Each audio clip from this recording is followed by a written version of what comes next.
Hello, my pack, my tribe. Welcome to Howling After Dark. Sorry about that little delay there. Something decided right at that moment to start playing in the background, so I had to figure out what it was.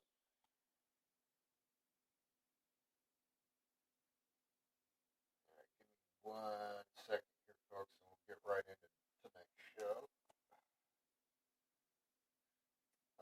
By the way, I don't know how long I'm going to be able to do this tonight, because I worked a double today, but what can I say? I'm still in the mood, so here we go. All right, so what I think I'm going to do tonight, to make it easy on myself as well as on you, nice folks, um,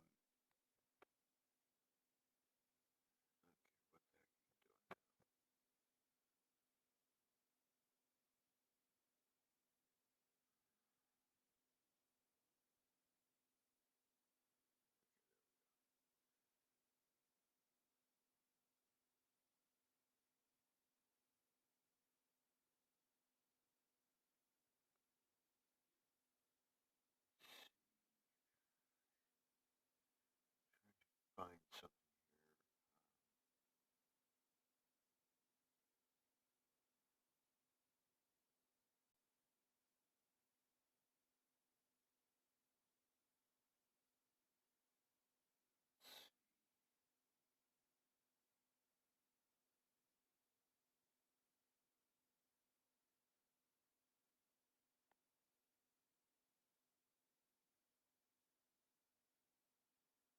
here. I should have labeled this stuff properly before, but I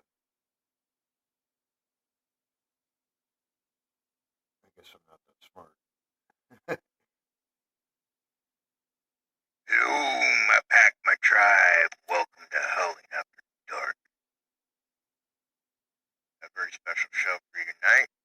You're sitting farside inside my TV. Okay, yeah, that's what I was looking for. So,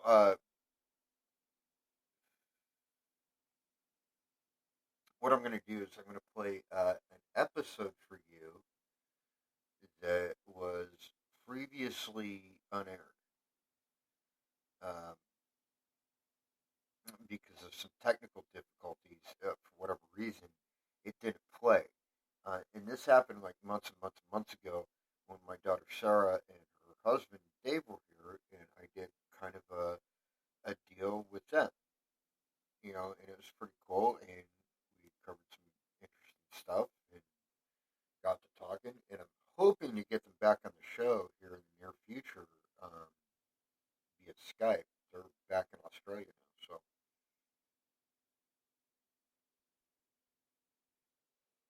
without further ado, here we go.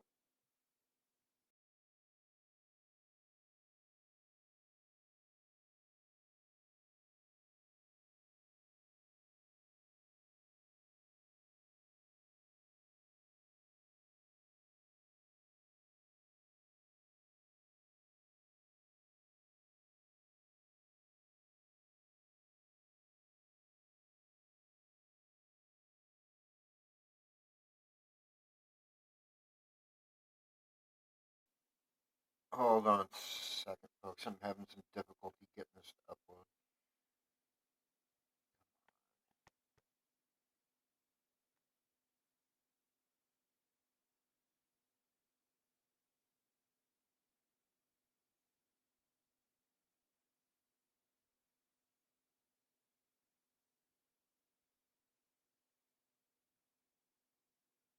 There we go.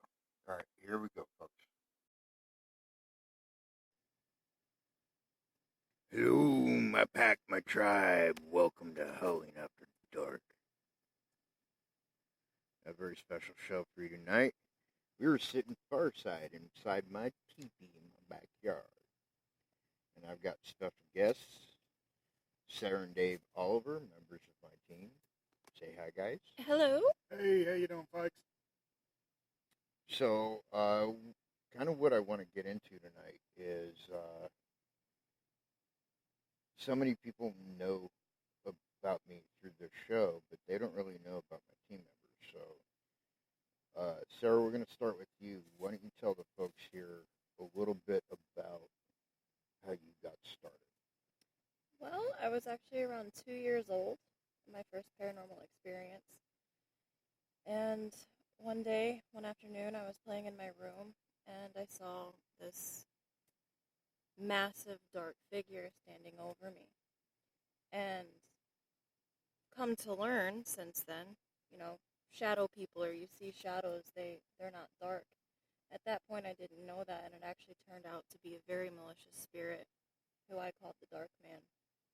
And I told my parents about it, told my mom about it, and of course, my mother, being a Catholic, brought in a priest and all this stuff, and blessed the house. But it still kept this guy would show up, the shadow would show up, and finally, one day, I stood up to him and I projected my aura, and he left.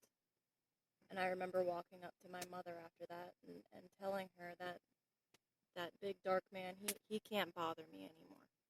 After that, I've dedicated myself to the paranormal and to the spirits around me, both good and bad. And I strive to put the word out there that there's good and there's bad, but most you encounter, they're decent spirits that just want to talk. They want to be heard. Right, which is something Ghost of Paranormal, in fact, has kind of made their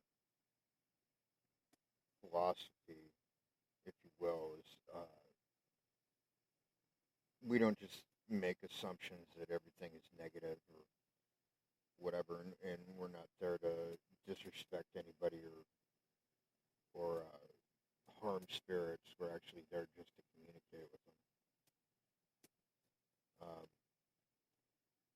Which is why I think we kind of clicked,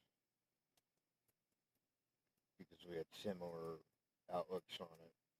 Absolutely. All right, well, our newest member over here, Dave, all the way from Australia. Yeah, g'day, folks. So, Dave, did you have paranormal experiences previous to meeting us? Short answer is no. Long answer is my first death was when I was 16. Flatlined for just short of 2 minutes.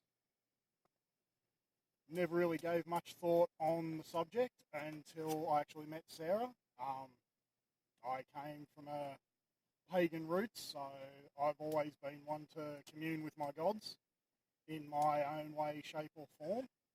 Something that Sarah and I share together. And it is through Sarah that I met you and Nora, and with you guys, you've taken me under your wing to teach me more.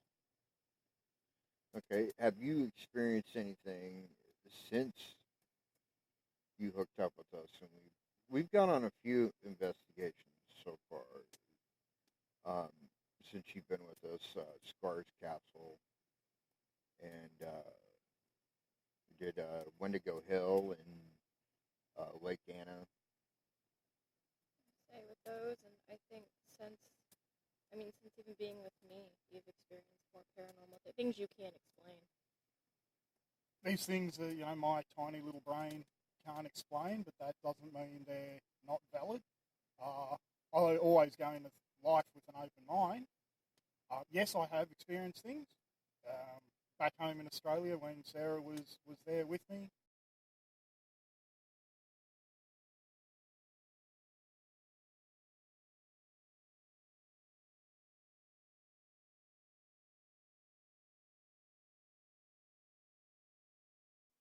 Okay, well, that was part of it. I'm actually trying to find the whole thing. I just found it earlier today. Let me try. I may have to re-download it. Give me just a second, folks. Anyways, I really wanted you to hear that because we covered some interesting stuff.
Okay, now it's downloading.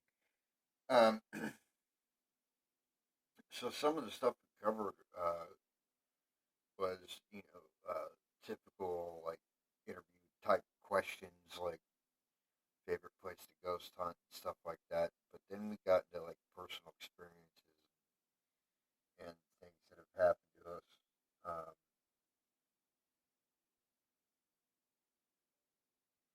that actually brought up some other stuff. See, I re-listened to all this like earlier today, and it brought up some other stuff that I hadn't really thought about in a while.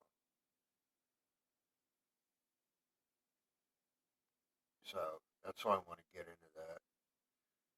I am re-downloading it, and it's about halfway done right now. So give me just a minute, and we'll get right into it.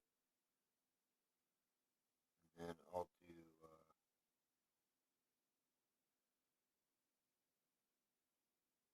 my little bit from there.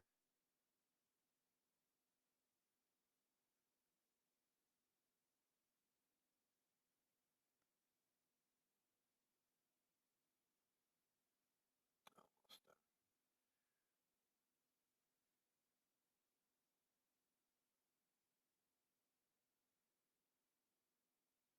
At least I'm hoping this is the right one. Should probably check that. Yeah, that's right.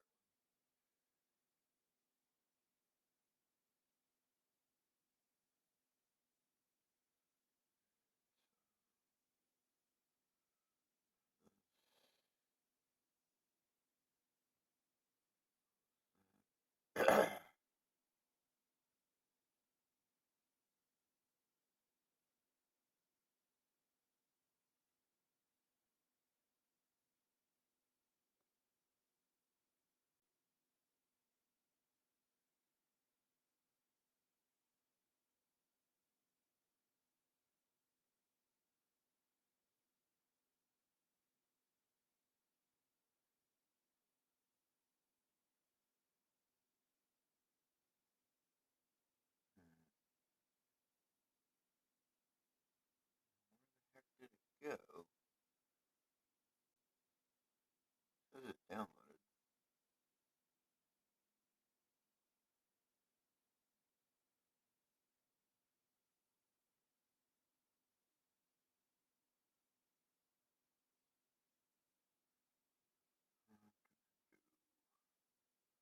Sorry, now I gotta find it.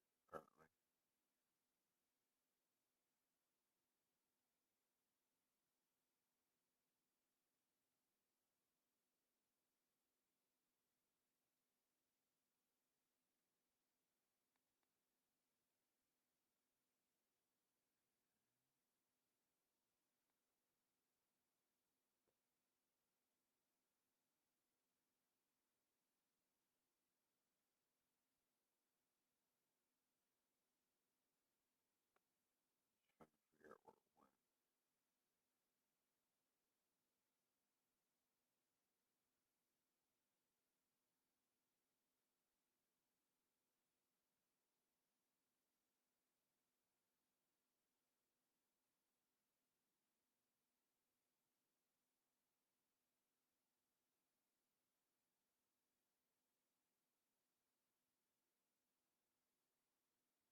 Give me 1 second, folks.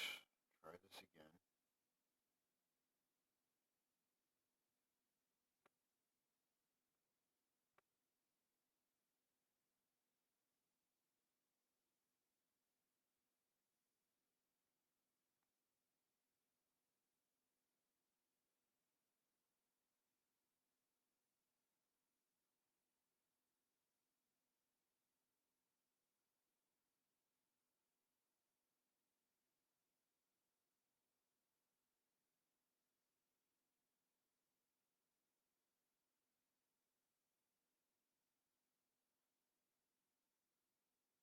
Okay.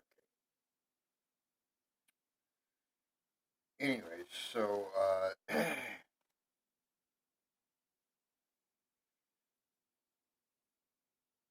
just to kind of clue you in on my typical day,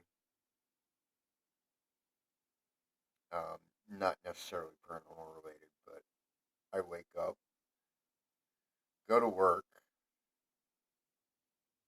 which is sometimes very physically demanding. Hell, not sometimes, most of the time. And then I get probably an hour or two break in between shifts when I work a double like I did today. Which, after working my ass off all morning, doesn't feel like it's any break at all. And then I come home and try and relax for as long as I can, and then I go back to work and do it all over again. And then I've got to wake up and be back there tomorrow morning.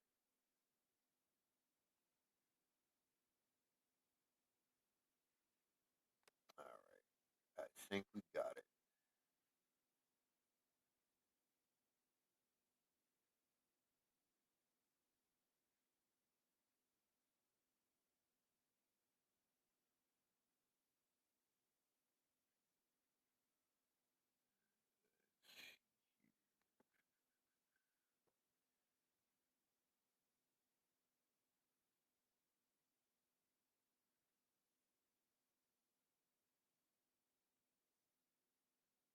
All right, here we go, folks.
dark.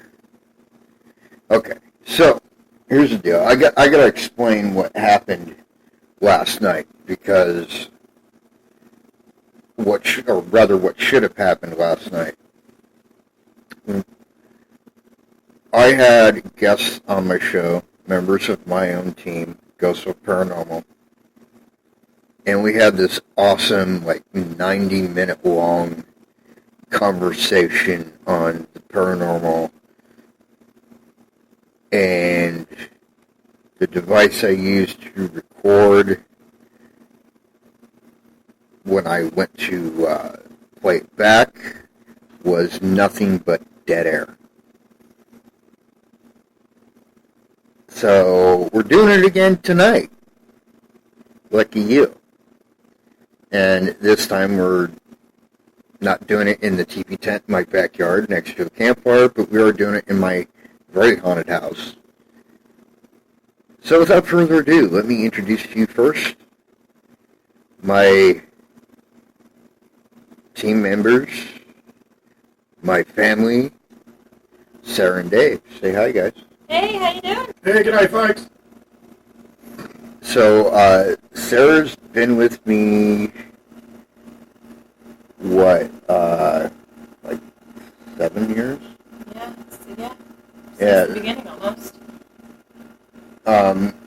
We really kicked it into high gear, with Ghost Wolf, 5 years ago. Yeah. And, Dave, our newest member, all the way from the land down under, has been with us, about 2 months, I think. Yeah, 2 months so far. And we've had some good investigations so far since he's been here. Squires Castle, Wendigo Hill. We even actually had a pretty epic one at Lake Anna that was probably the best one we've had there in a while. Yeah. So, since the folks that are tuning in didn't get to hear this last night, stupid pewter. Once again, Sarah, tell us how you got started. Started with the paranormal. I was 2 years old. First family home. I was seeing a dark shadow, a figure of a very tall man. And come to find out it was a dark spirit, and I told my mother about it as best as a 2-year-old can, and she, being a Catholic, had a priest come in, and they blessed everything, but the shadow was still there. And at 2 years old, I can remember pushing out my aura and telling this shadow figure to leave. And shortly after that, I went to my parents, and I told them that, no big scary shadow man will ever bother me again. And it was after that I came into contact with other spirits, and early on I found out, not all spirits were like the dark figure I saw. Mm-hmm. And that's what, that's where my passion lies. I want to prove to people that, just because you hear the term paranormal, it doesn't mean dark, it doesn't mean malicious. There's a lot more out there than just that. Right. Okay, Dave, tell the folks how you got started. Really, can't say I've really started because it's always just been. Remember as a little tacker back home in Australia, I was probably 7 or 8 years old and sitting on the couch watching telly and looked over at my mum who was standing in the kitchen. I said, "Hey Ma, who's that fella walking through the backyard?" She looks at me and goes, "Oh, don't pay him no mind, he doesn't bother us, we don't bother him." It's just been a constant throughout my entire life. There's a Indigenous Australian fella who constantly just walked past our kitchen window. No rhyme, no reason. There's no particular time of day he does or doesn't. He's just constantly walking north past our window.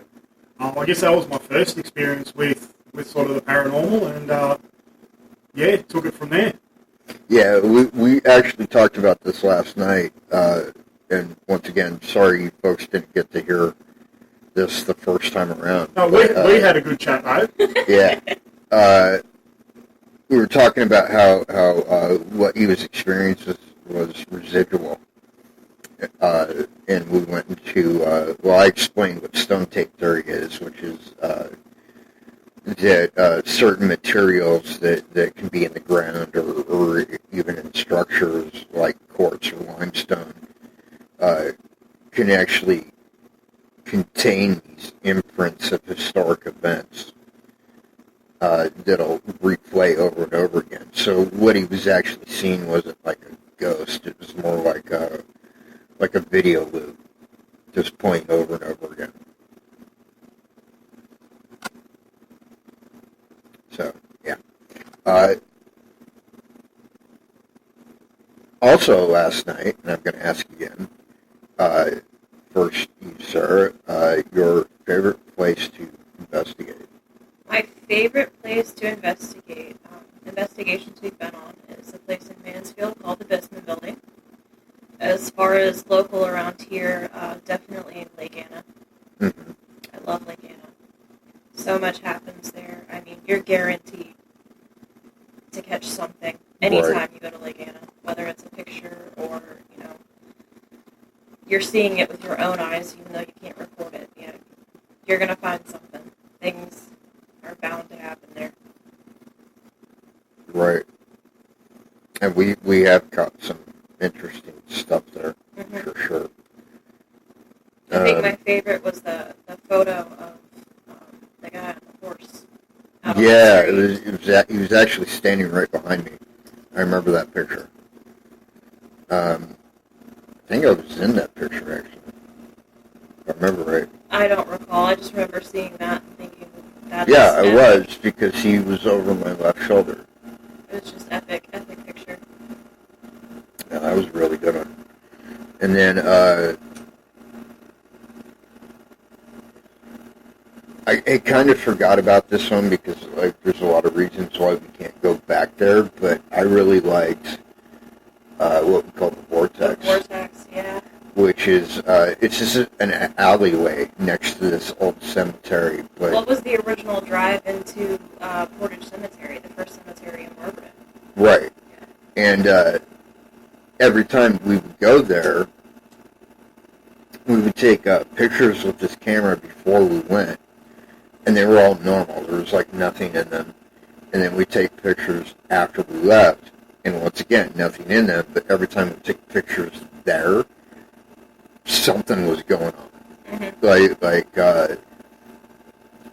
Probably my favorite is we had encountered a malicious spirit that when he was alive had committed murder and rape, and long story short, it kind of ended in like a conflict, I guess you could say. Mm-hmm. And there's actually a photograph of my totems with me in the picture, eagle perched on one shoulder and wolf coming out the other side, and then up in the trees behind me, you can actually see my ancestors with drawn bowstrings. And then way in the background is this freaking dude hiding behind a telephone pole. I thought that was great, but we kind of had to stop going there because we're getting cops called on us and shit. So, yeah, we may go back there sometime and kind of risk it. But anyway, so that was a favorite of mine, and I love the Mansfield Bar Museum. Mm-hmm. Dave, I'm not really going to ask you what your favorite is, because we've only been to, 3-4 places with you so far? Lake Anna, Squires Castle, the Covered Bridge. Oh, yeah, Covered Bridge. I really liked that one. It was there. It was there when it caught that shadow figure with the weird face behind it. Yeah.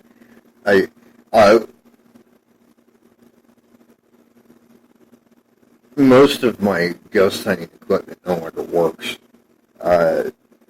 because it's been sitting collecting dust for too long, I guess. But I took my tablet, and it was in the daytime, so it didn't need to be infrared or anything.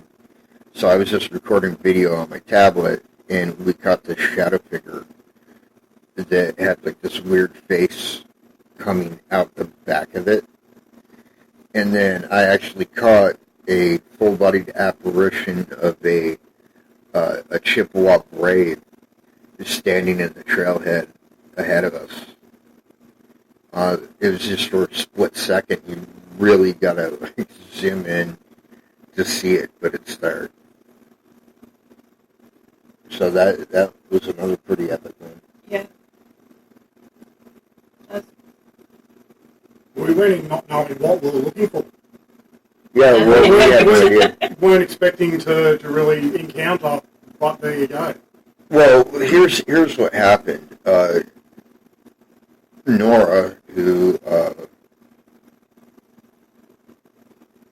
has a brother, I think is his name John? I don't remember what his name is. I think it is. Or it wasn't David. No, I don't think it was.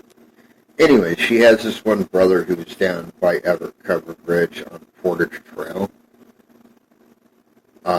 And there were no markers saying, this is Portage Trail or whatever. So we're not even entirely sure we were in the right area. But he had encountered something negative. What it sounded like to me was like he'd walked through a portal, like a spiritual portal, and it felt the ramifications of that. And so that's what we were looking for, but either we were just in the wrong place or we just didn't find it. Either way, it was still an epic investigation. It was. So,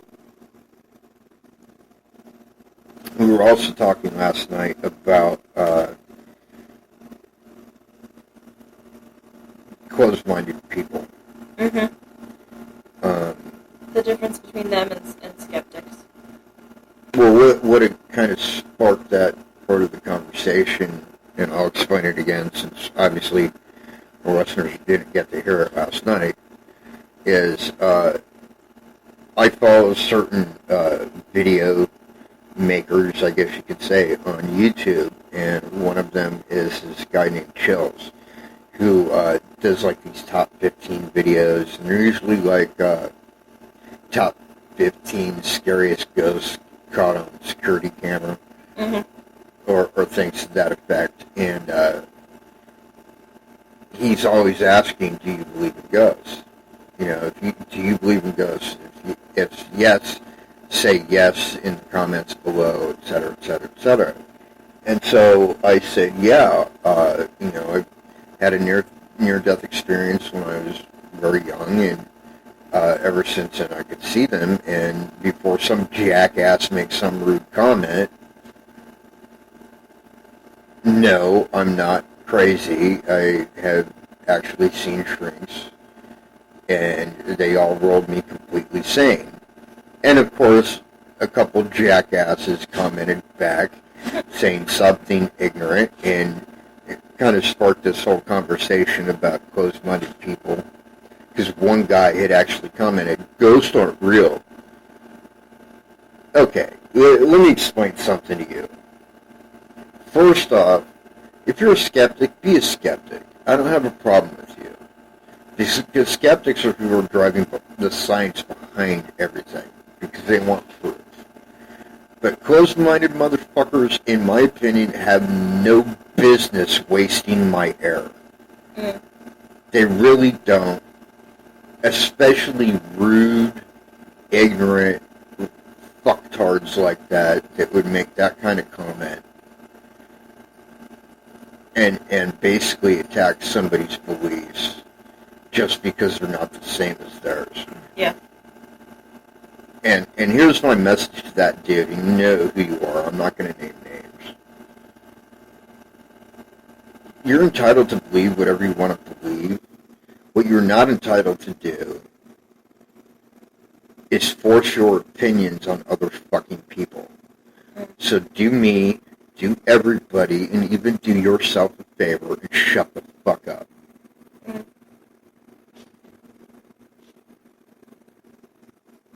I agree.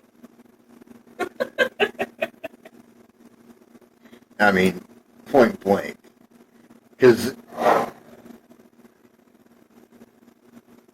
I would have understood a lot better if he would have just said, dude, in my opinion, blah, blah, blah. Yeah. Well, there's a way to state it, not right. He was being a rude dick. Yeah. And that I cannot abide. Don't be a rude dick to me. Because, dude, first off, you don't know me. If we had ever seen each other in real life and you were like that with me, I would fucking pound you.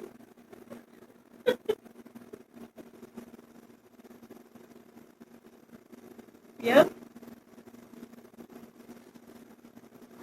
But anyways, back to, actual paranormal shit that matters. What was your favorite piece of evidence? Oh, Jesus Christ. My favorite piece of evidence was probably,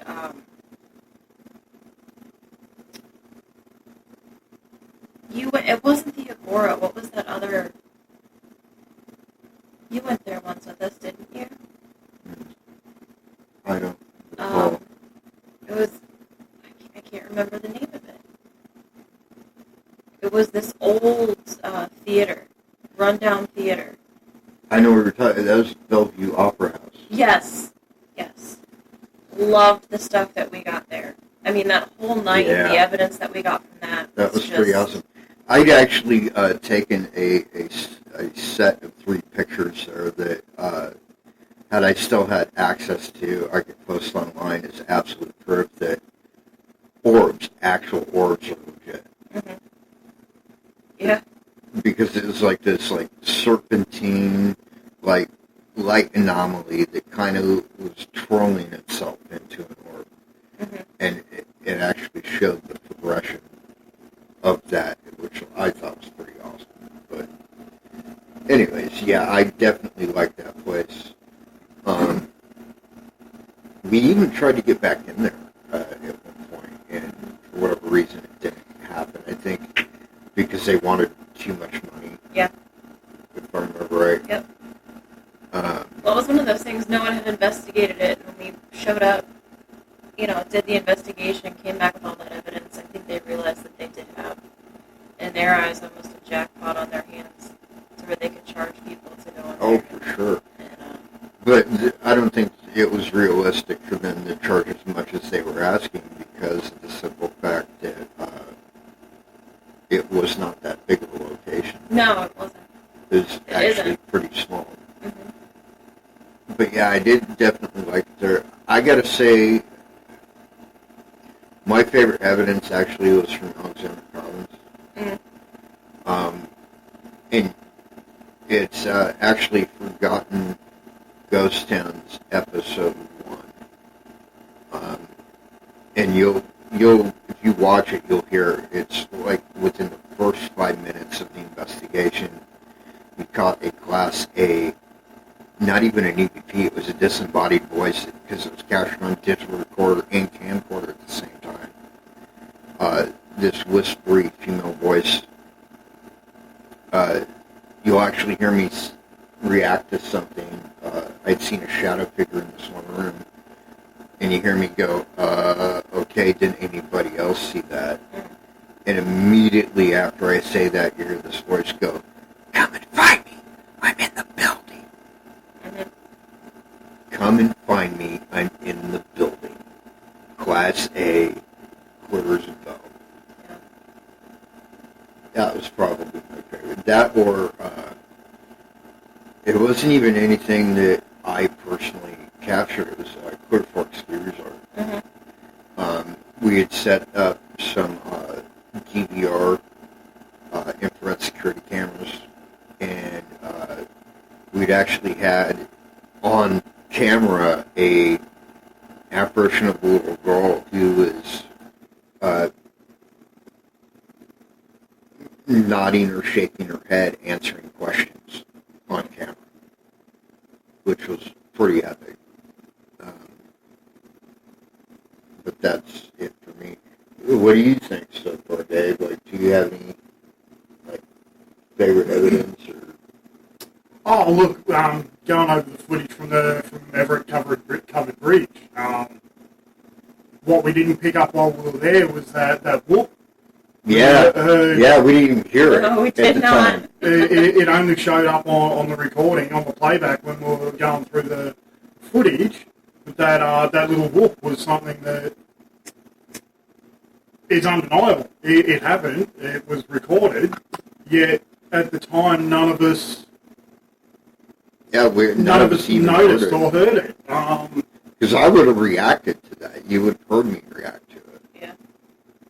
But I didn't even hear it, and I was listening intently for anything. And let's all face facts. A tablet's not the greatest recording device known to man. No, absolutely not. And especially out there with a bit of breeze, the river going down beside us, we would have heard that noise had it have actually been there and then. So, how can you explain Especially that? it was that loud. Yeah. That loud.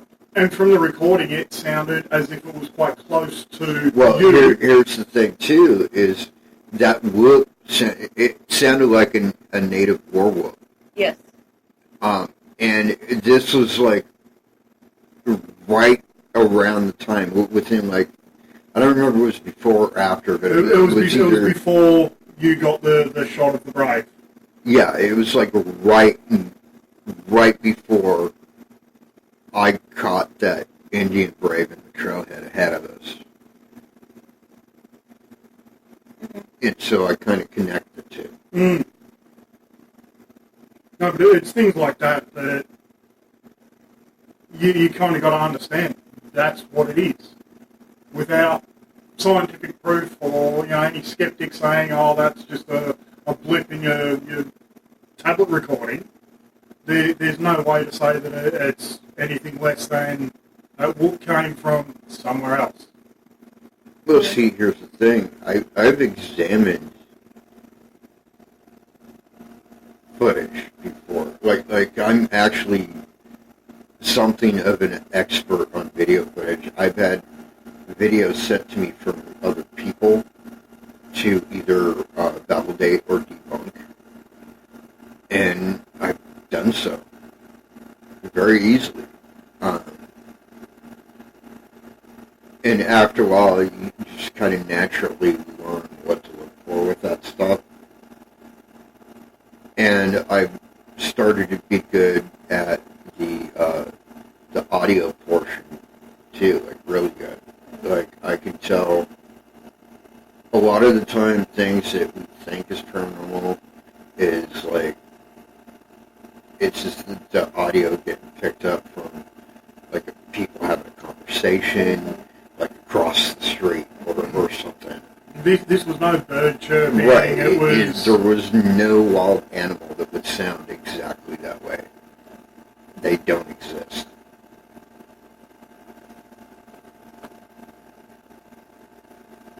But, so that's cool. I definitely dig Everett Covered Bridge. Long before you came to us, Dave, we actually did another investigation there. Mm-hmm. And at the other end of that bridge from where we were. Yeah. Or no, it was on the same side of the bridge where we were. But looking that way from the other side, Becca, our EVP specialist, had taken a series of shots of this, like, creature walking on all fours across the road. Well, see, no, I haven't seen that. She's got to show you that. I have to see that. I'll tell you what it looks like to me, or what it resembles to me is like a Wendigo. Okay. That's what it looked like to me. And then, of course, when we go there, Yeah. we had a little run-in with dogmen, which, to kind of explain to people that seem to have the wrong idea about that particular issue, let me make it very simple for you. Dogmen are good. They're benevolent. Sometimes they're even loving. like a dog.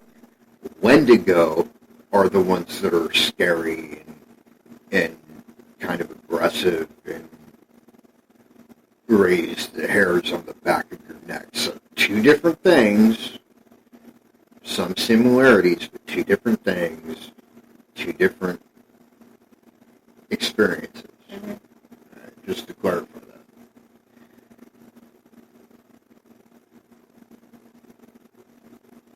But yeah, the one that she got actually did look like a Wendigo. Yeah, I have to see that. Yeah, it was pretty epic, actually. It's on the website, I think. Is it? Yeah, I think so. At least it used to be. I haven't exactly updated that thing in forever. What is the website again for our listeners out there? It's ghostwolfghosthunters.weebly.com.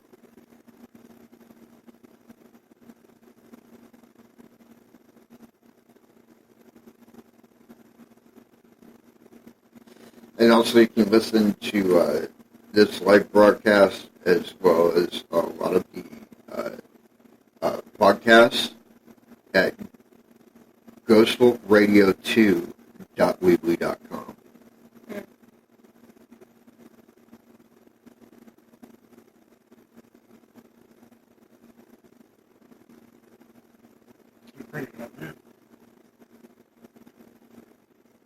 Okay, so what you want to do is you want to go to, I think it's Photo evidence. Photo evidence, yeah. There's the picture with my totem. Mm-hmm.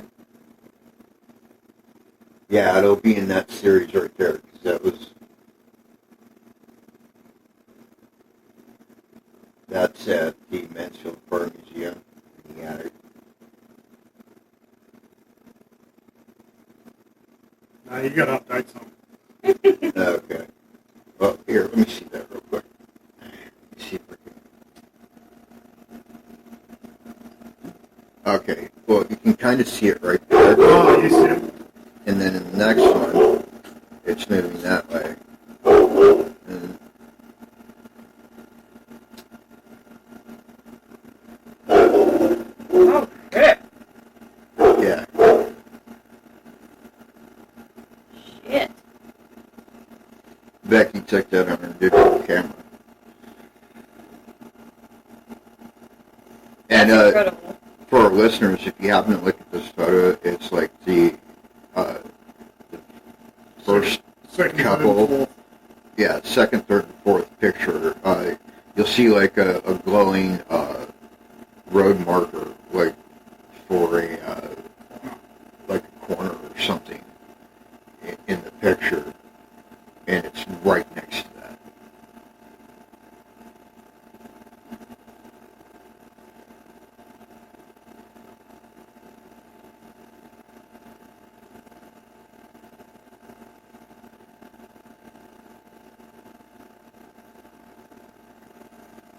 Yeah, no, that's awesome. And of course, the first picture you see is like my totem and stuff. Mm-hmm. That was And the late Anna. that was at the Vortex. Yeah. Also, same place. There's a picture in there somewhere of me and my brother's like standing behind me with his arm around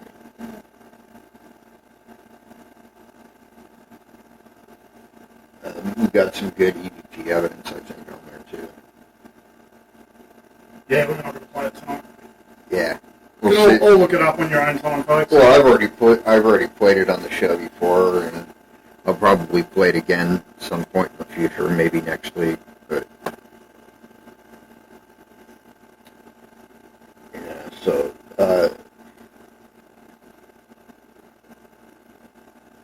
speaking of the EVPs, the other thing we were talking about last night is how Ghost Wolf is getting called not only on our EVPs but other teams. Mm-hmm. Other people are getting Ghost Wolf called on their stuff.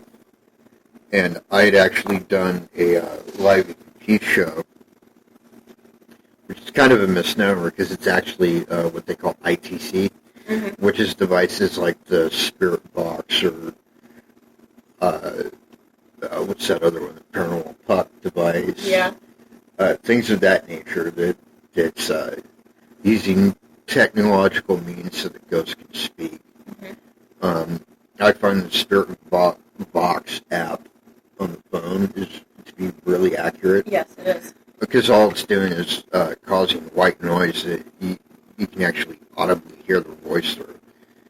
And I had done one of those sessions on that show, and they had said ghost off. I said, why do you keep calling her name? Is it because you like us? And they said, yeah. I said, is it because of how we approach things? And they're like, yeah.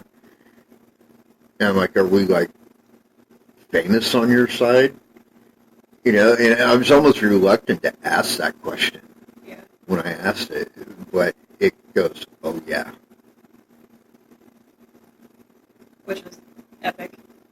I would rather, well, I would love to have a TV show someday if we could do it our way, you know, and not focus on the negative like everybody else does. Yeah. But even if that never, ever happens, even if Ghost Wolf never takes it any further than it has today, I am content with the fact that we are loved on their side. Yep. We're loved on the side that counts. Yeah. Especially in the paranormal field. That's awesome. I would rather have that than be, you know, a Zach Bagans or even like a Grant Wilson or something. You know, I would rather have that than any of that stuff. Yeah, I agree. I mean, the opportunity would be fantastic, and both of those men have done amazing things and brought to light a lot of amazing things.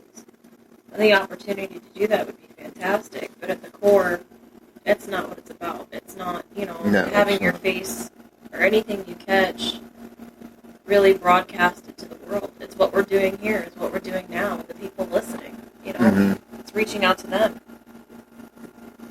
in our own communities. A lot of people don't know this, and I'm going to kind of let the cat out of the bag a little bit, but we were actually contacted like 3 separate times for TV shows, and we never did anything with it because, quite simply, they focused on the negative, and that's not what we're about. You know, yeah, sure, we have scary stories just like everybody else does, but we're not focusing on that. Because we're not out to make it seem like it's this big, scary thing. Because honestly, folks, yes, the dark, negative stuff does exist, but it is actually so rare that you run into that doing a paranormal investigation, unless that's what you're looking for. Oh, if you're looking for it, you're going to find it. Right. But, you know, going in with a clear mind on any investigation, I want to say 8 out of 10 times, you're not going to come across anything malicious, anything dark. No, you're not. And just or that whole approach to it, in my opinion, has yielded far better results than anybody else. I'm convinced, we've gotten better evidence than has ever been shown on TV. Oh, yeah. And it's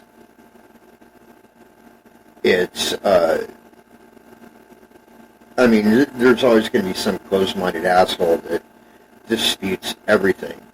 But for those that are not closed-minded, but actually science-minded, Yes. they couldn't even dispute what we've got. No. I mean, what we're doing and you know, actually using parts of science. Investigating the paranormal is a science on its own. That's, you know, you give evidence to science, and they won't dispute it, they can't prove it any other way. But, you know, there are close-minded people that are going to dispute everything regardless. And, in fact, that's one other thing I did mention last night was how there was a TV show called Killer Contact who correctly identified Jack the Ripper a full year before DNA evidence did. Yep.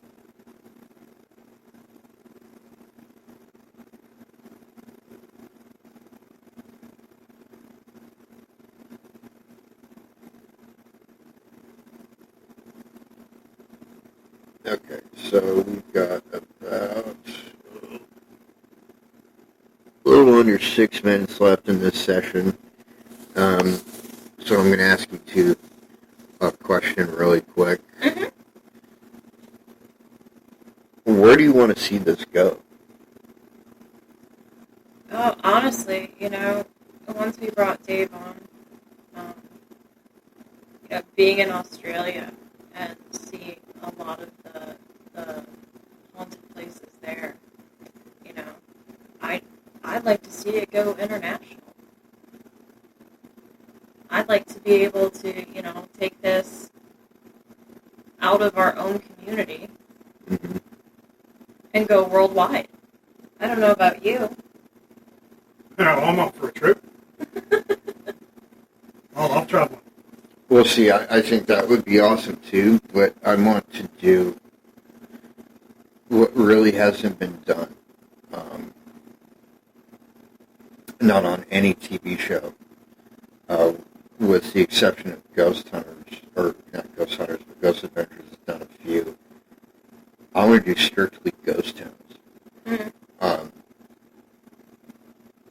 The state of California has 250 ghost towns that are registered. Mm-hmm. That's just California. You multiply that by 50 other states. Well, we have And close by, too. And then internationally Yeah. and around the globe, there are so many ghost towns out there that are just sitting there, and nobody's investigating any of that, at least not on TV. Well, we had planned a trip, and plans have changed, but I'm still up to going to Centralia. Yep. Although it's not a ghost town in the strictest sense because people still do live there. There's about 5 people that live there. There's 7. I checked. Okay. As of this year, there's a whole whopping 7 people. To kind of explain Centralia to you really quick, it started with 20,000 people in the 1950s. Within 10 years, it had dwindled down to 2,000 people. By the 1980s, there was less than 1,000 people. By 2015, there was a whole 30. And as of this year, there's 7 in the whole town. And it's unexplainable. Mm. I want to find out why. Mm-hmm. But I want to go there. There's like ghost towns all around here that nobody even knows are there because nothing exists in the town anymore. Mm-hmm. But there's Rogues Hollow, is one we've been talking about for years now. Yeah. And I actually want to do a daytime investigation there. Oh, absolutely. Maybe Wednesday or Thursday. Yeah. We can go there. That would be epic. I'm always up. Speaking of Indians at the end of trails, me and Becky went there during the day just to walk around the place, and I saw one in the trail there. Oh, I don't doubt it.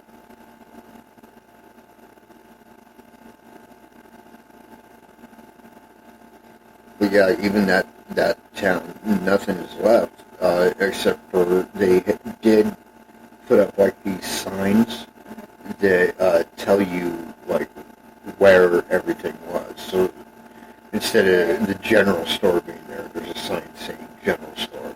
Yeah. So at least you get kind of an idea of how the town is set up. All right, that is about it for session 1. We will be right back for session 2.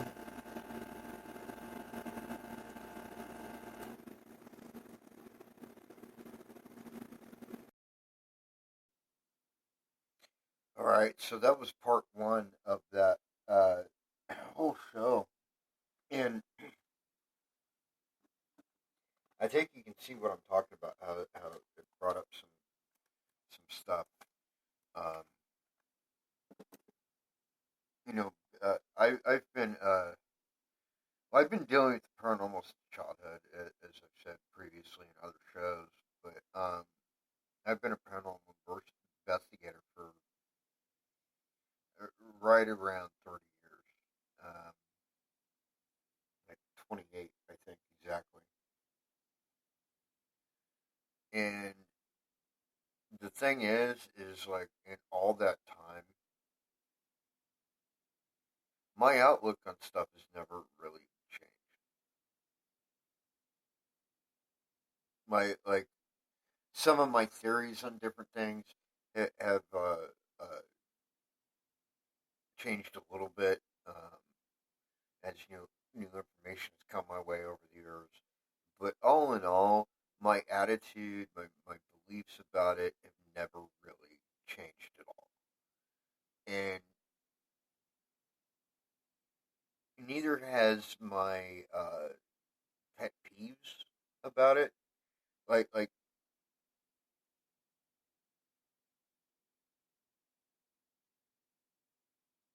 I really hate closed-minded people. Like, and once again, to differentiate between a closed-minded person and a skeptic, because skeptics are actually pretty open-minded about it. I'm talking about closed-minded people. These are the type of people that like you can show them proof about something, indisputable proof. Like something could happen right in front of their face, and they'll write it off as something else because they just can't believe it.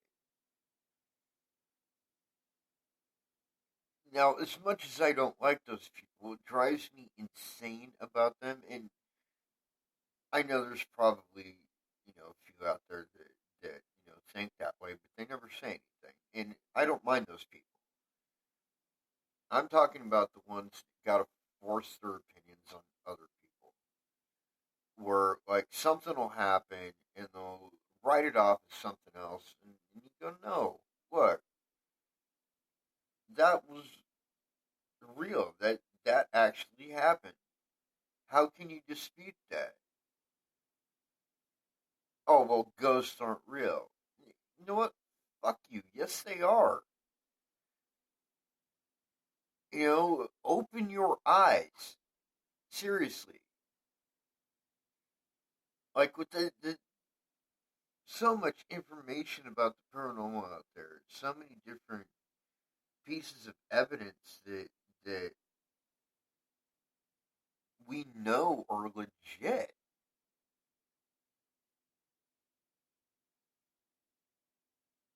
Take your head out of your ass. So, anyways, um, so yeah, there was that, and I really enjoyed when we started talking about our favorite pieces of evidence because I mean I think about that occasionally, and what I said is true. Like by fault, my favorite piece of evidence we ever captured was the "Come and Find Me" EVP, or wasn't even an EVP really. It was a disembodied voice because it was captured on multiple devices. But as much as I enjoy that, it I've thought of others that I really like.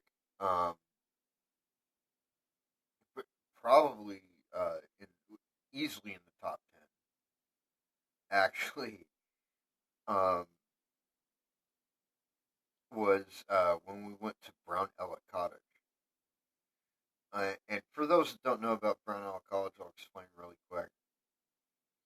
Brownella Cottage is essentially a mansion that was built for Bishop William Brown and his wife, Ella.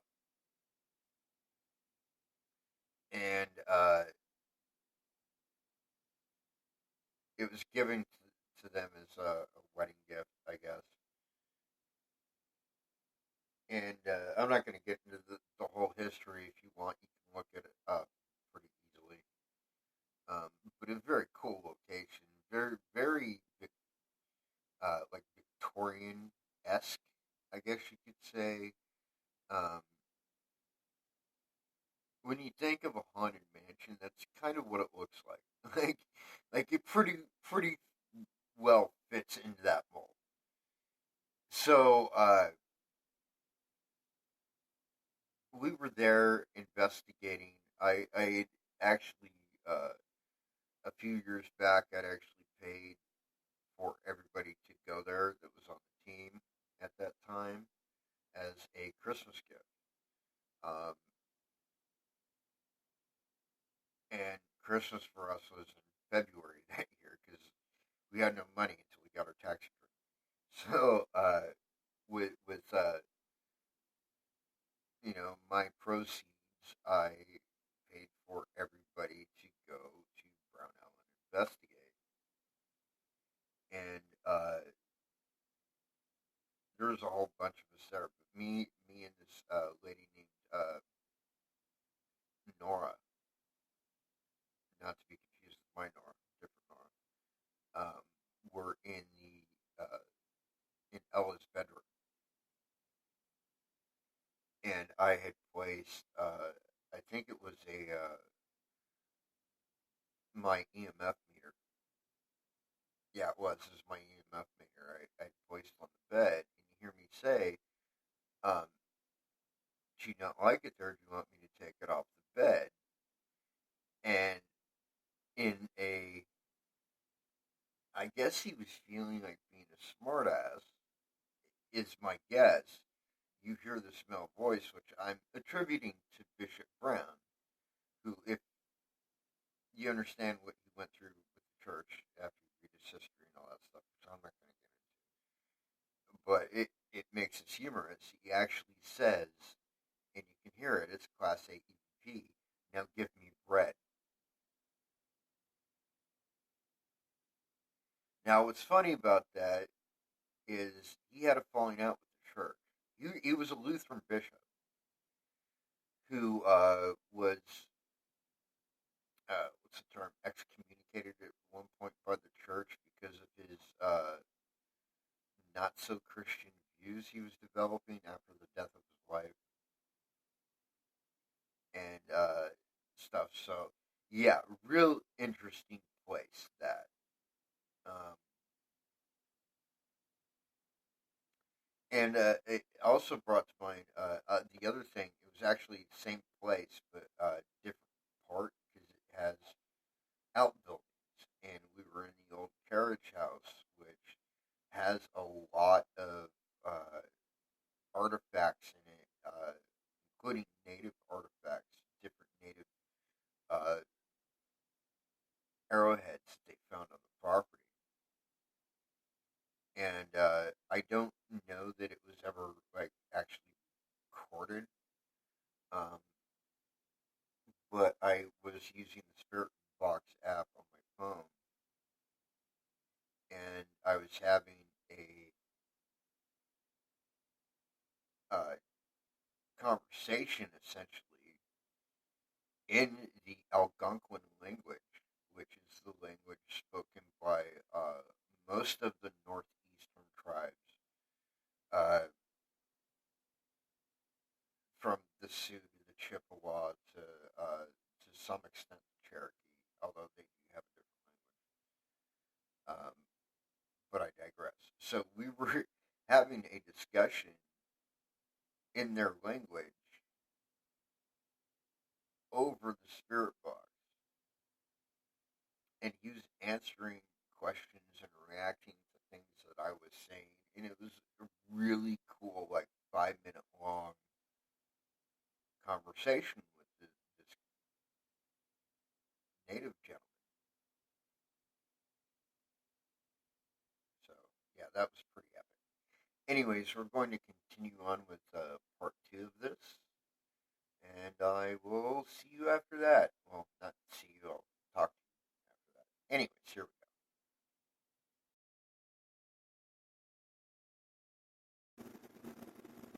All right, we're back, folks. So we're talking about ghost towns. Other than Centralia, is there any that you can think of you'd like to go to? I mean, well, even if it's out of state. Rogues Hollow is one, which is here. There's another one not too far from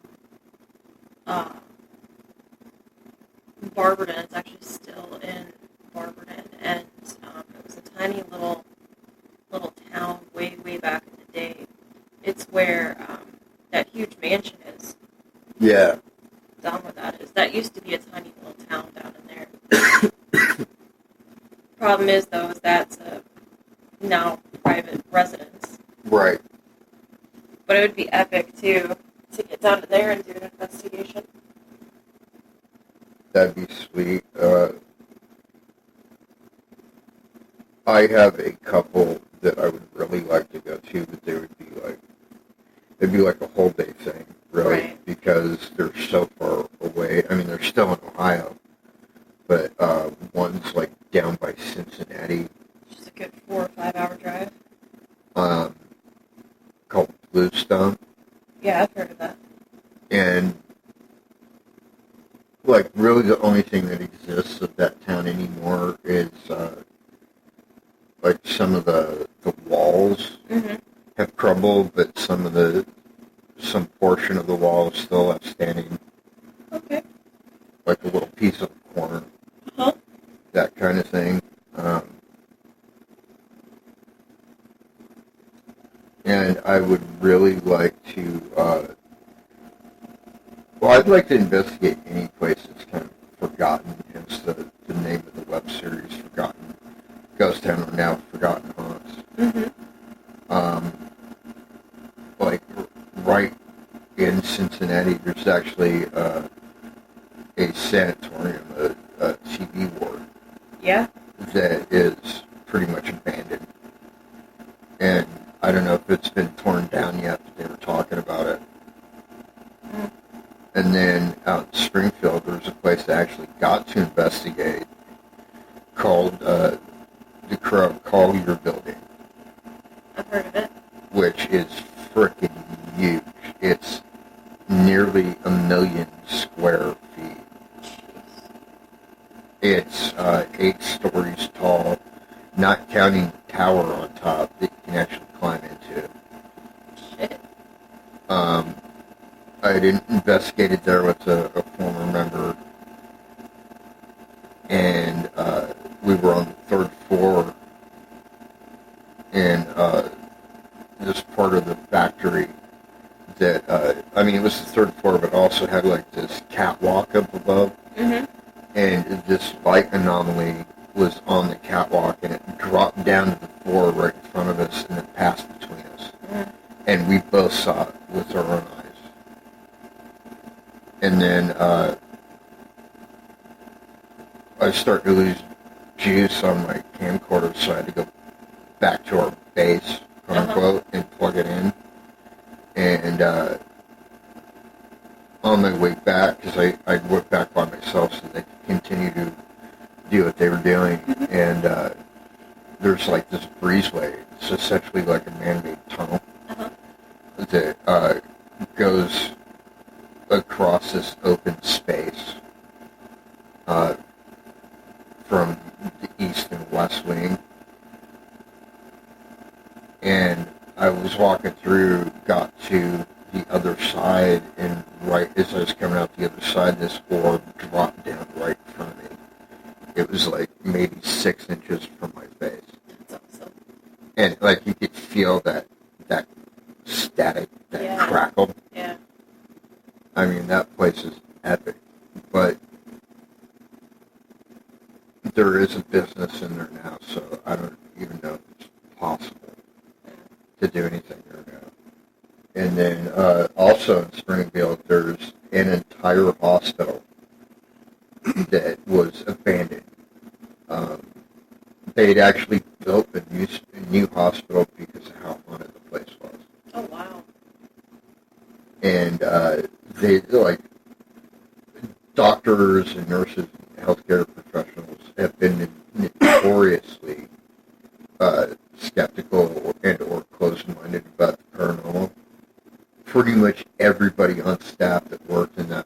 hospital Mm-hmm. knows that there was stuff going on there. Awesome. And a few of them will even talk about it. That's awesome. So yeah, there's all these places that like nobody is paying any attention to, and it's not just here in Ohio; it's everywhere. Yeah. So yeah, me personally, that's what I'd like to focus on.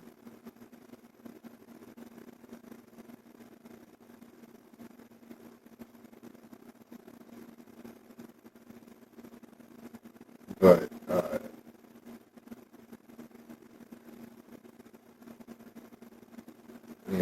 that's just how it goes. I guess you get all these ideas. It's just getting them up and going. Right. The time and the money to make it happen. And that's it. It's really hard to fit in, investigating when you're basically working a full-time gig. Yeah. You've got some free-loading Australian sleeping on your couch. Eating all your food.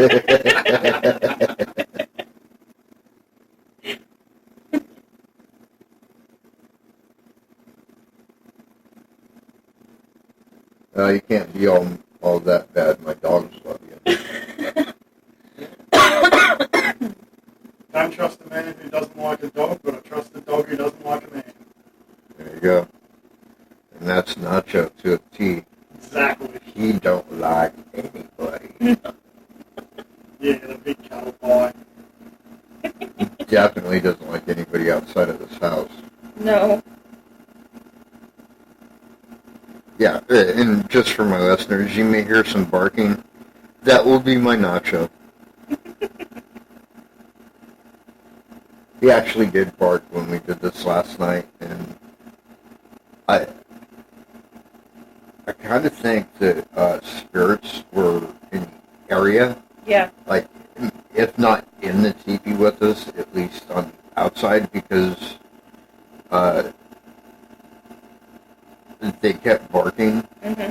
And then the last time we were out there, which wasn't for the show, we were just out there drinking and having fun, that motion light kept going off. Yeah. And we were inside the tent, and there's no way it could pick up our motion. Exactly.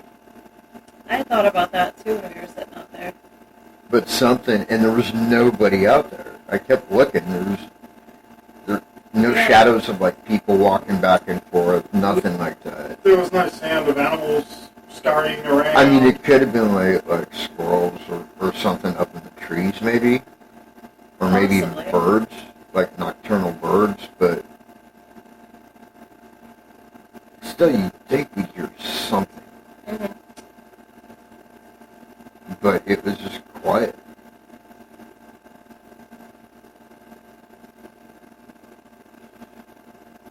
But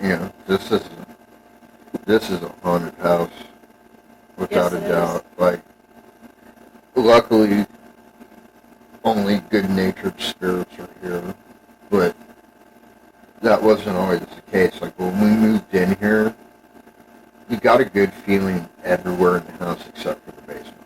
Mm-hmm. What's the one place in the house the dogs want to go?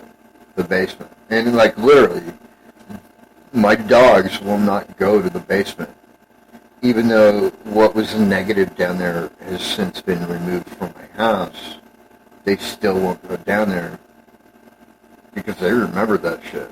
Mm-hmm. And these aren't, little wussy dogs. Either Nacho, Voodoo are afraid of nothing. Except for maybe Daddy's bad temper.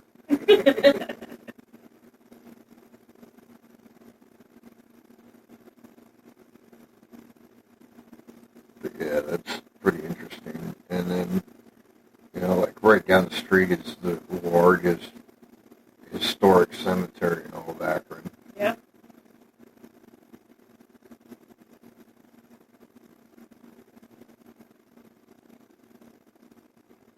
Well, that was one of the other ideas you spoke of last night that recorded dead air. The convention. Yeah, I actually had an idea. Um, we had a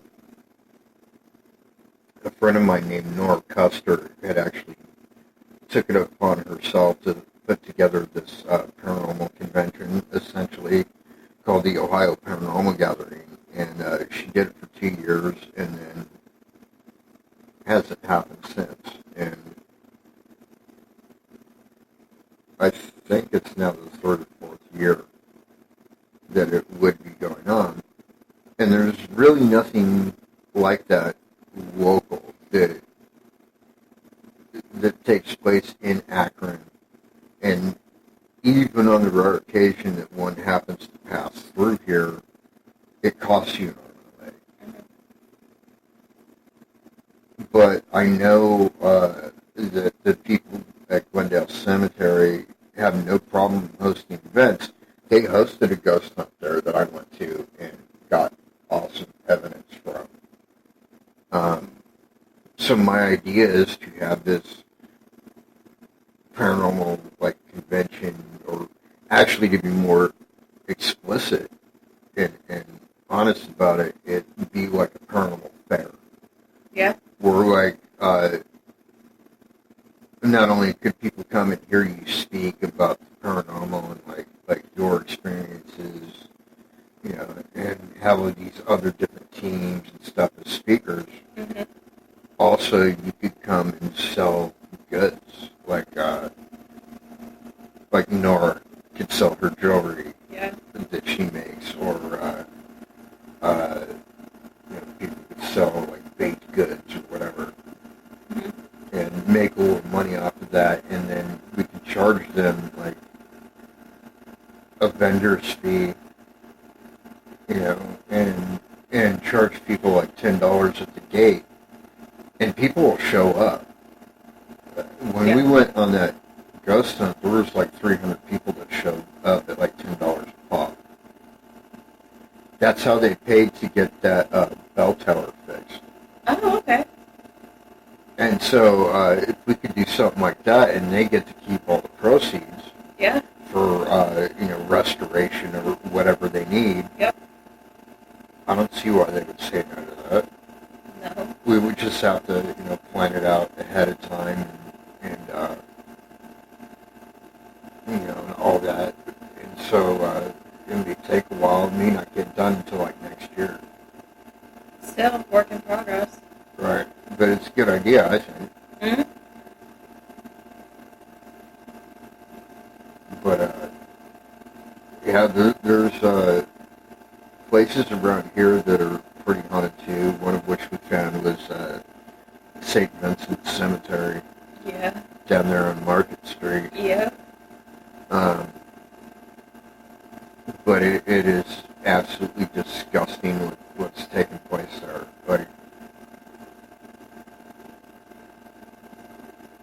It blows my mind how cruel and stupid people can be. It's sad. It's very, very sad. For those that don't know, St. Vincent's St. Andrew's Cemetery. It's a Catholic cemetery attached to the Catholic Church of the same name. And vandals have gone through there and knocked over headstones and shit, and it's pathetic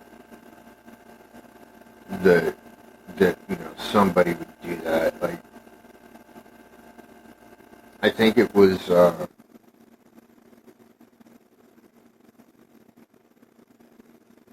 want to say it was Thomas Jefferson, or no, it was either Thomas Jefferson or Ben Franklin, or I don't remember exactly who, but somebody said that how we treat our dead, or how a people treats their dead, says everything about that people.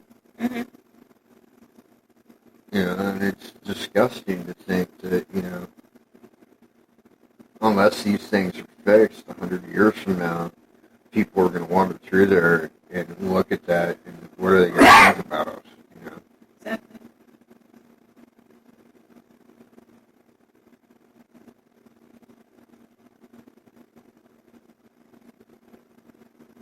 But it makes you wonder who in their right mind thinks that desecrating a grave is funny or, get their kicks out of it. What type of person is that? Well, I can see, like teenage punks or whatever doing shit like that. Oh, I was a teenage punk, and that was something that never crossed my mind. No, I would never do that. And not because I was afraid, because I would go and hang out in cemeteries. I didn't give a shit. But it was just too disrespectful. Yeah. And not that I was above disrespecting people. I fucking used to steal the hood ornaments off of people's cars. Nothing else. Just take the hood. I had a box full of Jaguar and Mercedes and Chrysler and Plymouth and all these hood ornaments. Just because. Just because. I was an asshole kid. What can I say? But I would never desecrate the grave. That's just low. Yeah.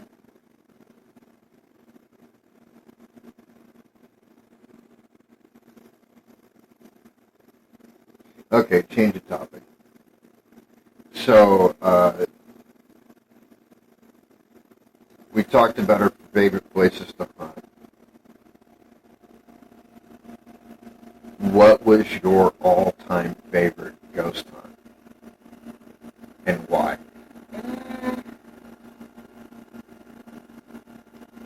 The Chase building. Yeah. Yeah. Just because at the time, my camera had broke, so I'm using my phone. And everywhere I'm taking a picture, whether it shows up in the photo or whether that flash lets me see a shadow, it didn't matter. Like, in every single room in that building, Yep.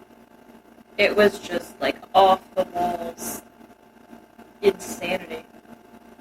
Yeah, I loved investigating that place. We actually had the keys to the building, so we could actually go wherever we wanted to. Mm-hmm. And we could investigate from like the second floor up to the 10th floor of this building. So, huge location for us. And what actually kind of ruined it for me was that whole thing with what's his fuck getting possessed and his daddy's girlfriend getting possessed that one night.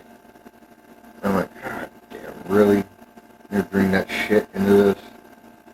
But I digress. Yeah, I actually loved investigating there. We actually caught an orb there. I don't know where the video is anymore. I know it's still on YouTube somewhere. But if you can turn up the volume, like, as high as you can get it so you can actually hear it, what I'm about to describe, you'll actually hear this. You see me, I, go in to set up the camera, and then you see me leave, and you hear the door close behind me, and then probably, 30, 40 seconds later, you hear the ding of the elevator getting to that floor, and then I'm gone. And then probably, within, 5 minutes after that, there's an orb that goes out through that same door, and it makes a sound. All night. All night I remember being there. All fucking night. We could all be on the same floor. And the elevator was going up and down and yeah. all Well, I mean, night. there were other people in that building, but... I'm talking when it was 3 o'clock in the morning. Right, there were still other people in that building, but they shouldn't have been going up and down in the elevator. No. Because there's that one guy that was on the 4th floor that had the... I don't know if it was a church or what it was. No, I don't remember. I don't remember either. And then there was the janitor, but he should have been down on the 1st floor in the bank, cleaning the bank. Because by then, all the upper floors should already be clean. right? So it was just weird that the elevator kept going up and down, and then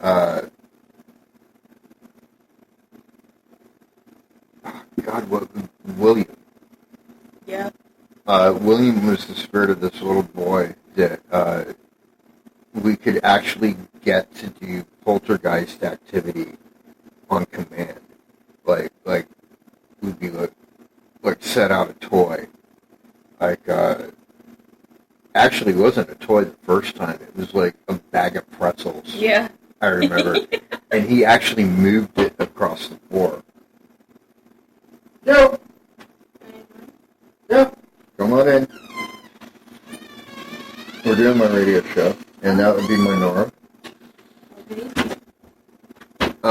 Talking about the chase film. And, like, the next time we went, Becky brought some of her kids' toys. And those moved across the floor when we asked them to. So, I mean, epic location. Until it kind of got ruined by all that deep bullshit, in my opinion. You still have the key? Somewhere. I would love to go back. No, actually I don't. Because I brought the key back. Oh, you did take it back? I did take it back eventually, yeah. That would be an awesome thing to go back because the second floor of the Chase building was like my favorite space because of the way the architecture was like walking into the 1920s, 1940s art museum. I still like the old gas company though. Yeah, of course. Shadow Alley. Yeah. I would set up a camera, and we called this hallway Shadow Alley, and we could just set up a camera there, and if we did nothing else, we would have more than enough evidence to show for it, because shadows would dart back and forth across this alley all night long. I can bring this up because when you were pregnant at the time, that one evening where I found that receipt on the floor, my name was being called pretty much the whole night.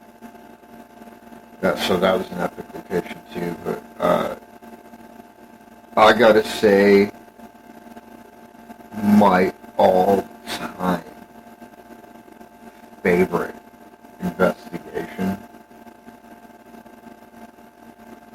all time, was the Mansfield Bar Museum. And it was the night that it was just us there. And it was the night that I caught the EVP of Sally, the dog, running with her, collar jangling and the sound of her claws on the floor. And it was the night that we got that rocking chair in the safety house to move for the first time. Yeah. And then that TV screen was flying, which we kind of sort of debunked since then, but at the time we didn't know that. That was also the time Donnie said hi. Yeah. Yes, Donnie loves Nora. He proposed to her 3 or 4 times. It's funny in a way. Hi, Jay, Nora, will you marry me? And we actually caught his apparition there too, but that was later on. But yeah, I gotta say that would be my all-time, or Alexander Commons when we caught that Come and Find Me, I'm in the building. Mm-hmm. That was fucking awesome. And it was Anna, by the way. It was Okay. the lady in white, as they call her in bourbon.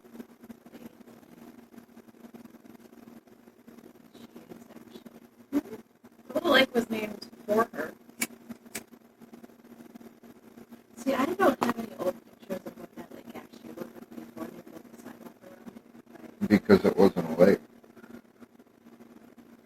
That lake was originally a rock quarry. Okay, that makes sense. And then when they filled it with water, what had happened is the bottom place sank in, and it went into an underwater spring, which now feeds the lake.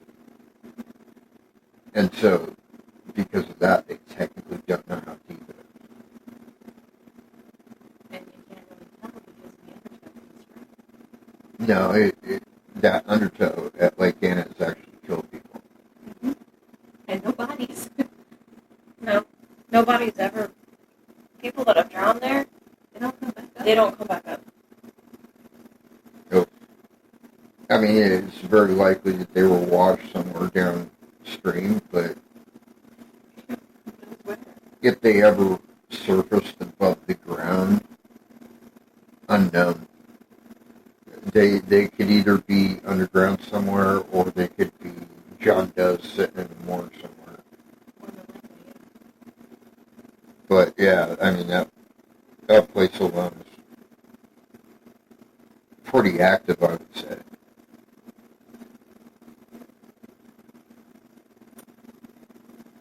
You're a soldier on horseback. Mm-hmm. We already talked about that one at Lake Anna. Yeah.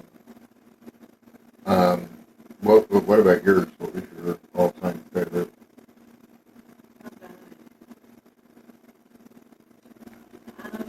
Partially the Whitman Cemetery was one of my favorites. Mm.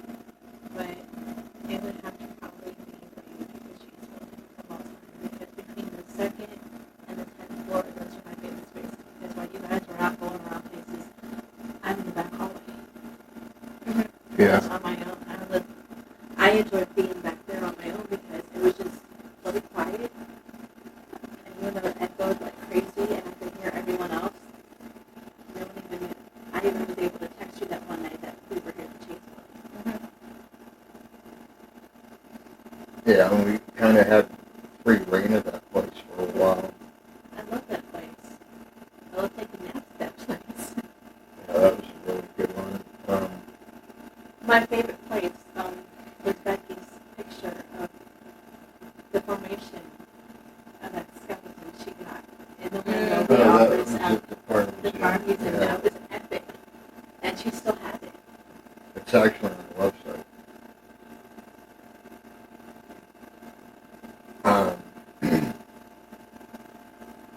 Which, once again, is ghosthunters.weebly.com for my listeners out there. Anyways,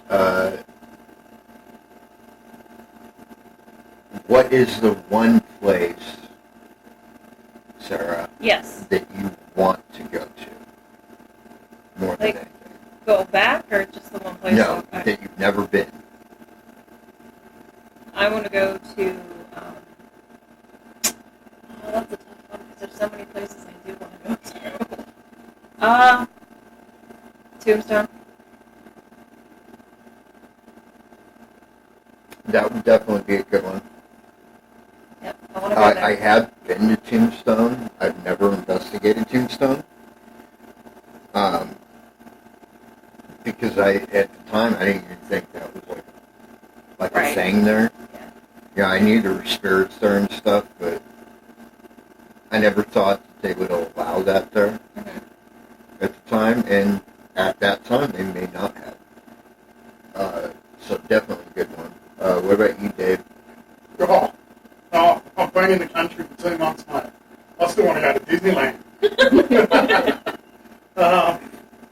No, look, I honestly don't know enough about the place to pick a place that I'd go. It could be anywhere. It could be anywhere in the world. Oh, yeah, well, at least back home, there's a cemetery that's about 150 years old. I've walked through there. It's in a place called Christmas Hills in Victoria. It's an old gold mining cemetery. So there's Chinese section, there's the indigenous section, there's the English section. That place has got some juju. But definitely be worth garnering because it hasn't been used in maybe 100 odd years.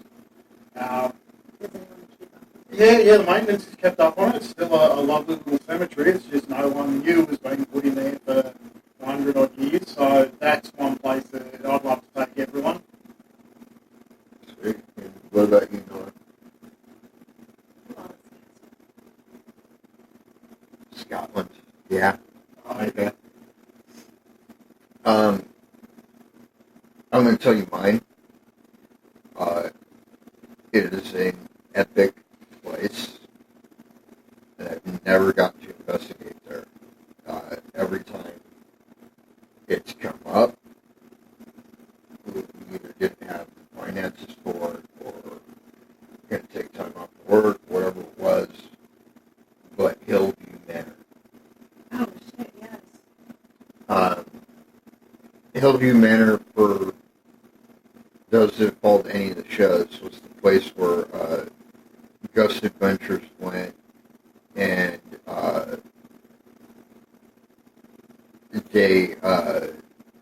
there was that tall creeper figure, they called it, that would crawl on the walls and the ceiling, and it was like a shadow figure. I would love to go there. And my other choice that I've never been to, that I'd love to go, would be Trans-Allegheny Lunatic Asylum. Mm-hmm. How far would you go? That's in West Virginia. It's not very far. So we could actually go to anything. So some time off work and stay behind. Well, Hillview Manor's right in Pennsylvania. It's even closer. It's actually closer than Pittsburgh. Okay. The other one I wouldn't mind doing, but this is California.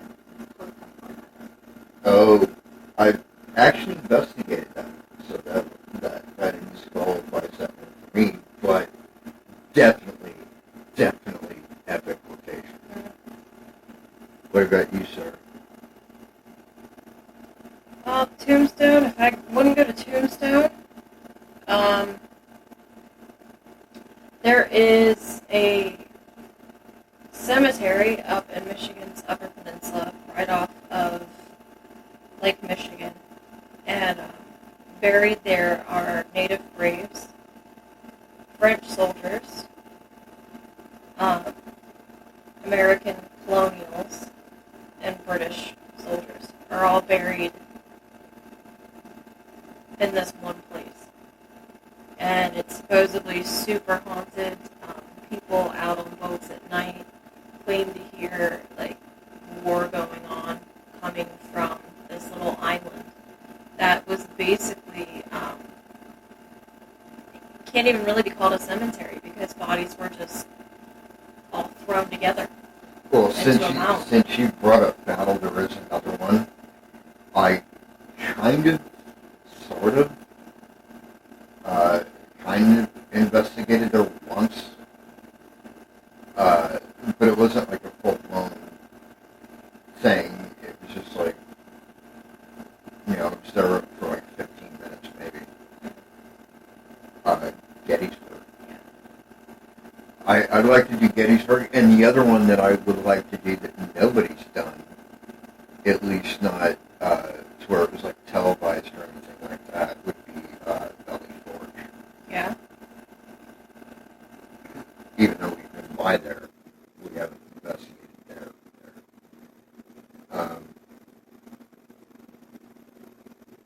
But since you brought up cemeteries also,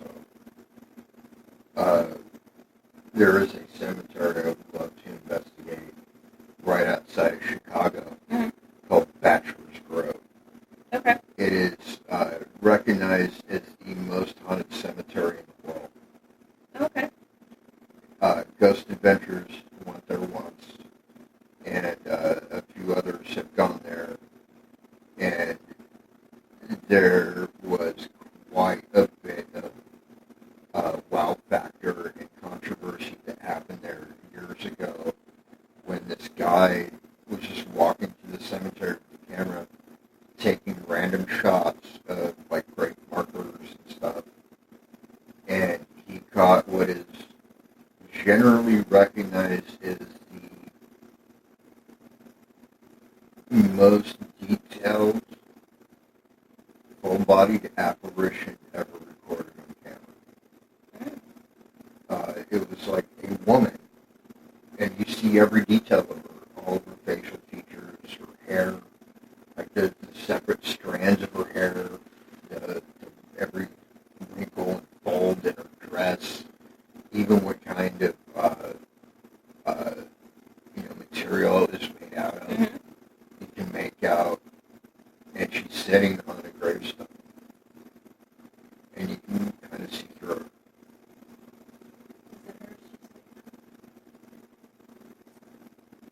Nobody's ever said. Yeah, it's this one. Yes, that's the one. That's awesome. That is epic. But, so there's all of that happens there. There's rumored to be occult activity there. Yeah, yeah. And back in the 30s, there's a little like swampy area behind the cemetery Mm-hmm. that it is rumored the mafia used to use to dump bodies. Pleasant. I know, but when Ghost Adventures went there, they actually caught this. It wasn't even an orb. It was like almost like a ghost light Mm-hmm. that kept leading them away from the cemetery. And at the time, the cemetery was actually surrounded by police. Okay. And they had actually radioed the cops and asked if any of them were walking through the woods with a flashlight. And they're like, no, we're all at our post. And I'm like, fucking whoa. Because this is like a thing you would see with your naked eye.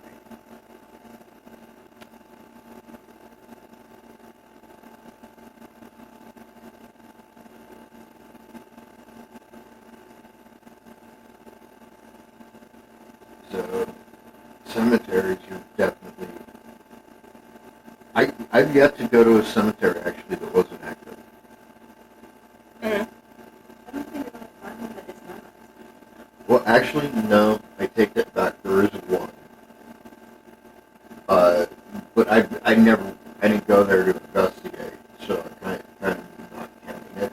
Okay. But it's in San Diego, and San Diego is kind of a weird place. They have the San Diego Trolley, which is essentially this train that goes all throughout San Diego County. And it's actually along that route. You look out one side of the train, and you see this cemetery, and it's got like all these, what do they call those places where like you walk into a building, and then there's like these nameplates. Oh, yeah, I know what you're talking Like a about. mausoleum, I think. Yeah. It's like a mausoleum. All these graves stacked up on top of each other, but they're all open and empty because they moved all the bodies. Okay, so what is the body A different mosque or whatever. Also, probably the most interesting haunted as shit fucking cemetery in San Diego. You gotta leave it to fucking San Diego to do some shit like this. It's actually in a section of San Diego called North Hill, which is interesting, but it's actually a place called Cemetery Park. They actually built a park on top of the cemetery, Oh, wow. complete with swing sets and slides and the little merry-go-round fucking thing. And there's still great markers there. Yeah, I know. That just kind of like defies Well, I common mean, sense. if you really think about it, it does actually make a little bit of sense if you think about it in cultural terms, because San Diego is a largely Hispanic community, Okay. and they celebrate the Day of the Dead, where like they will go to the cemetery and basically have a party with their family, their ancestors. Kind of the same thing, I think, is what they were aiming for, but who knows? It could have been, put there by Whitey McCracker, as you call it. yeah, or just somebody that was bored with a lot of money. Who knows? All right, we've got about 4 minutes left. So, anybody got something they want to say to the listeners? Love you guys, and thank you for listening. Ghost Wolf appreciates it. Absolutely. Yep, cheers, folks. Catch you on the flip side. You got anything on? Just that we're grateful you tune in, and thank you ever so much for appreciating our experiences. Have a wonderful evening. Okay, well, with that, my pack, my tribe, until next time, peace out.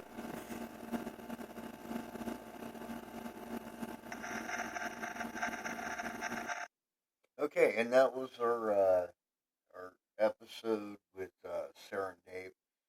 I do have a minor correction I have to tell you about.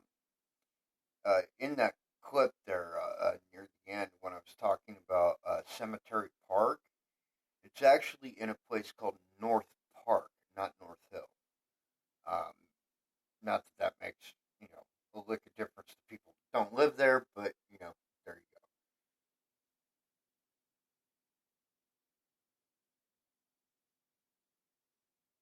Just in the interest of what's the word I'm looking for? Um, Preciseness, I guess. So, anyways, that's about it for tonight, folks. I want to thank you all for tuning in. Tune in next time. Oh, and by the way, in case you haven't noticed, my sessions are longer than 45 minutes now. I actually have 3 hours of recording time, and I would record for 3 hours tonight, but I'm fucking tired because I worked a double today. So, until next time, my pack, my tribe.